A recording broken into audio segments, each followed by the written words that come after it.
Hi friends, it's Gwen. Welcome back to my channel. Today I'm here to share my October TBR with you.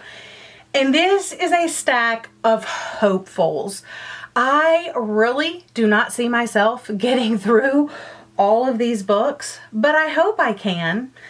I think it would be amazing, but I have kind of groups of things that I want to read, but I have some priorities, obviously, as I always do.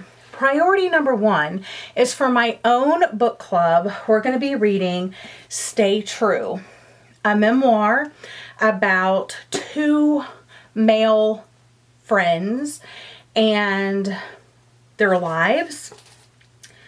A gripping memoir on friendship, grief, the search for self, and the solace that can be found through art.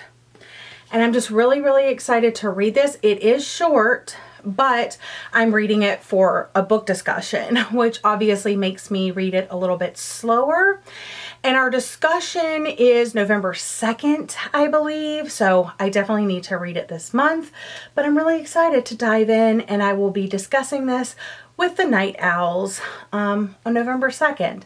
If you want to join the Night Owl Book Club, all you have to do is join my Patreon. It's $7 a month to be a part of the book club, and that helps me buy the technology I need. So if more people join, I can up my subscription for like Zoom or StreamYard or things like that. So I'm not just like pocketing the money. It's actually going towards stuff for the book club. But yeah, this is the first book on the October TBR.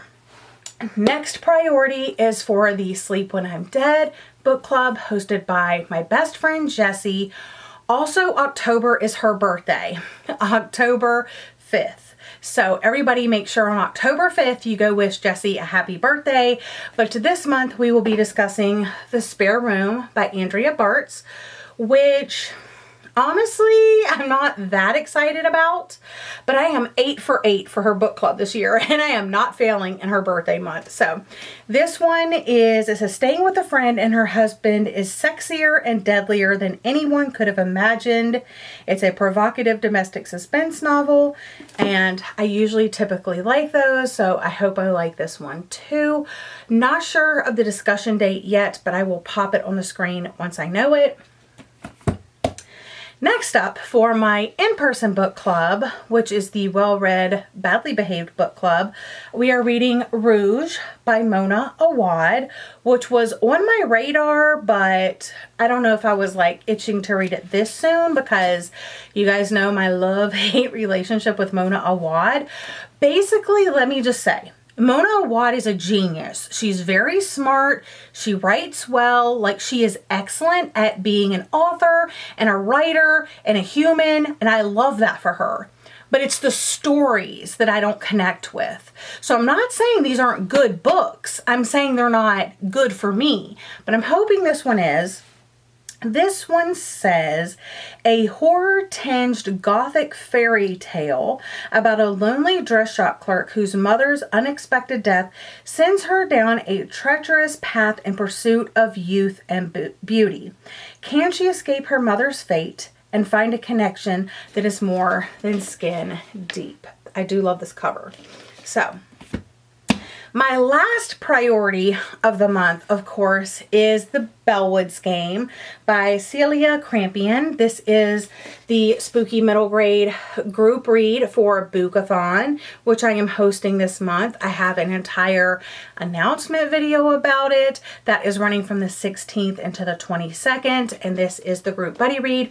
We will be doing a discussion of this book on Keisha's channel on that Thursday, so I need to make it a priority, of course. It's highly illustrated, and it is spooky middle grade, so you should be able to get through it fairly quickly if you want to join us for that. But I will link the announcement video down below in case you missed any of the details. But the rest of the books I'm hoping to get to, but these four are the priority. Of course, I had to have Black Sheep by Rachel Harrison.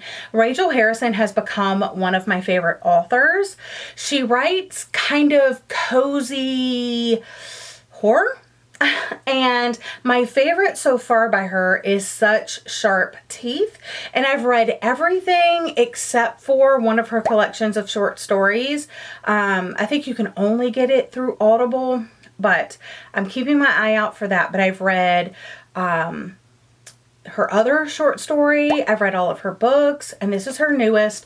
And Naomi from Naomi's Library also loves Rachel Harrison, and I think this is her new favorite by her, so I'm really excited. This says a cynical 20-something must confront her unconventional family's dark secrets, and it's a horror novel, and that's all I really know. So I'm excited.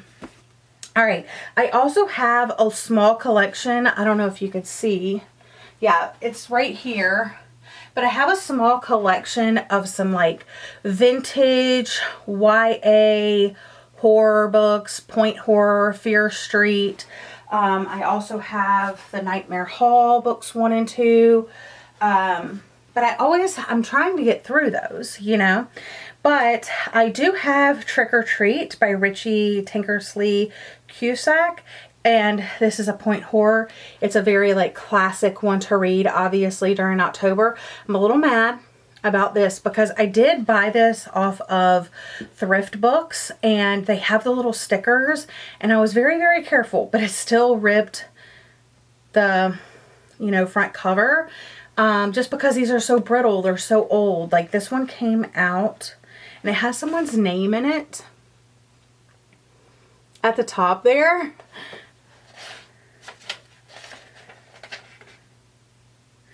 This one came out in 1989. So some of you probably weren't even born yet when this book released. So anyway, I'm looking forward to reading this one. And then some other books that I have on my Bookathon TBR are going to be, let's see, The Vanishing of Aveline Jones by Phil Hicks. This is the third and I believe final book in that series.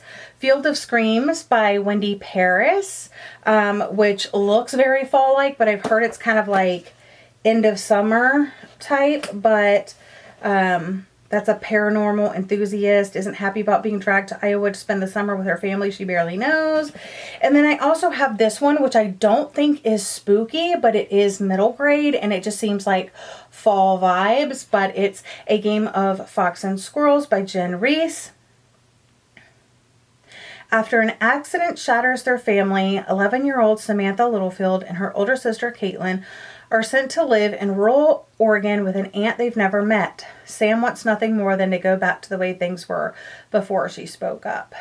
So, yeah, those are the 3 books besides the Bellwood Games that I'm hoping to read that week. And then that will clear off my middle grade TBR. I have a couple more recent additions to my TBR. I got these at the Book Exchange. These are YA horror thriller things. So Clown in a Cornfield by Adam Cesar is a slasher. And then None Shall Sleep by Ellie Marney. I believe this is like a thriller. But it takes place in Quantico, Virginia. And 2 teenagers, serial killer survivor Emma Lewis and U.S. Marshal candidate Travis Bell are recruited by the FBI to interview convicted juvenile killers and provide insight on cold cases. So yeah, so I'm looking forward to those. Hopefully I can get to them this month. I have a couple horror books I would like to get to, and those include episode 13 by Craig D. Louie and The Spite House by Johnny Compton. I picked this one because it's multimedia. I've heard that the audiobook is really, really good. Like it has text messages and it has like files and all kind of different stuff, interviews, journal entries, all kind of different stuff like that. So yeah, I think that would be a good one. This says, a terrifying twist on the found footage genre when a reality TV show's crew find themselves trapped in a nightmare of their own creation. And then The Spite House I picked up while I was in Nashville. And this is about Eric Ross is on the run from a mysterious past with his 2 daughters in tow. When he comes across a strange ad for the Mason house in Texas, he thinks he might have finally caught a lucky break. The most haunted place in Texas needs a caretaker. So I don't know about that, but yeah, I want to read both of those. And then of course I have a few graphic novels that I thought would be great to read during October. There's always more on my TBR, but these are the 3 that I chose. The first being Forest Hills Bootleg Society. And this is about a group of friends that, a plan that involves low-key copyright infringement, minor automobile theft, and a secret business that runs strictly on cash. These 4 friends will have their relationships tested, their morals questioned, and their deepest insecurities exposed, all while selling bootleg anime DVDs to the boys at their ultra-conservative school. So it just seems like fall vibes to me. Also Hollow, which is like a Headless Horseman.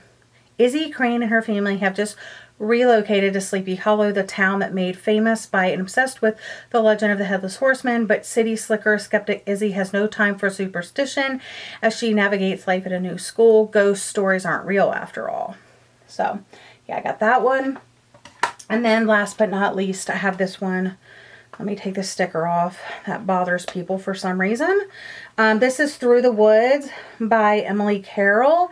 And I picked this up at AFK Books and Records, a local like used bookstore. Yeah, it even still has the sticker on it for $8.49. But I just figured if I'm gonna read it, Halloween is the time. So yeah, that is that. So that concludes my October TBR and October Hopefuls. I have so many more books on my TBR that I could pull if I'm not feeling these or I get in a mood reading mood, then I can ditch these and pick something else for sure. The October book of the month picks have not been announced yet. I don't know if I'll be choosing anything. So stay tuned for that and make sure you subscribe to my channel. At the end of October, I will be doing my October reading wrap up live show. I'm going to have Jessie and I'm going to have a new guest that's never been on my channel before that I'm very excited about. So make sure you stay tuned for all of the details. But yeah, that's it for me. I hope you guys are having a lovely day or night. Let me know what you plan on reading in October. I know everybody's TBR in October is always brimming with books because we want to read all of the things. But if you made it this far in the video, leave a pumpkin emoji in the comment section down below. I hope you guys are having a lovely day or night, and I'll see you guys again in another video very soon. Bye, friends.